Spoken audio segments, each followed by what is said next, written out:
I do want to get, we just have a few minutes left, so I want to get Kathleen and Tim.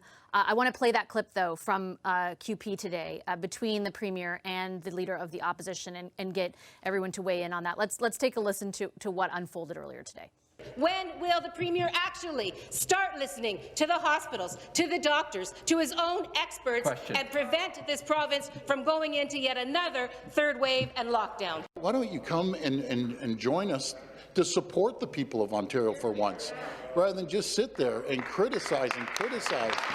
You know, it's like listening to nails on a chalkboard, listening to you. Okay, Kathleen, what do you think of that?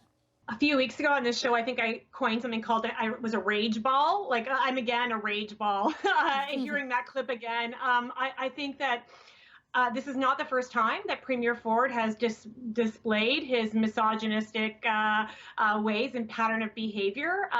When you refer, there's lots of research on this, when you refer to a woman's voice or her appearance or her physical, her smile, for instance, or anything. Studies have shown, a study from 2012 called Name It, Change It from the Women's Media Institute, I think it's called, out of New York, showed that it actually it makes voters and think less of that candidate. So him attacking Horwath that way is a way to demean her. But it's not the first time. He's done this to journalists in the past. He's done this to other politicians, not just New Democratic politicians, but Liberal politicians in the past.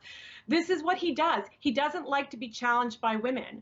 And what Horwath was asking at Queen's Park today were legitimate questions to challenge the government in Ontario, why they weren't serving those who need to be helped right now by voting to support Peggy Sattler's bill, the NDP bill, on sick days. And just to correct one thing earlier, like in normal times, in non-pandemic times, these sick days that would be baked into the Labour Code would be paid by the employer. They wouldn't be paid by the taxpayer or the province.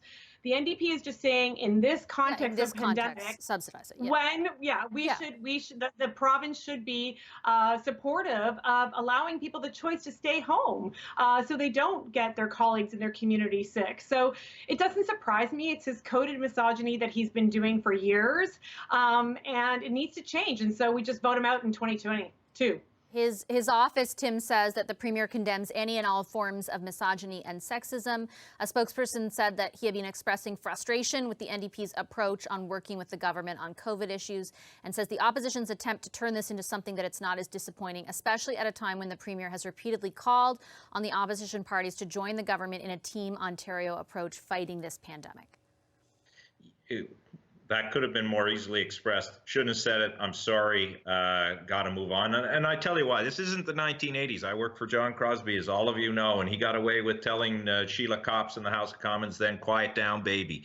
That might have worked 40 years ago, and people might have got a laugh out of it. But for all that Kathleen well extolled, it's not the time for any of this. And the most unfortunate thing is, it doesn't allow for this important public policy debate to be had, because I think there is a debate that can be brought forward by the Conservatives in Ontario about whether there is duplication or not, and are we rushing to make policy decisions now that maybe we will regret because programs aren't properly administered. That's what we should be talking about, not some sexist, misogynist comment. And Doug Ford, you want to get past it, say sorry.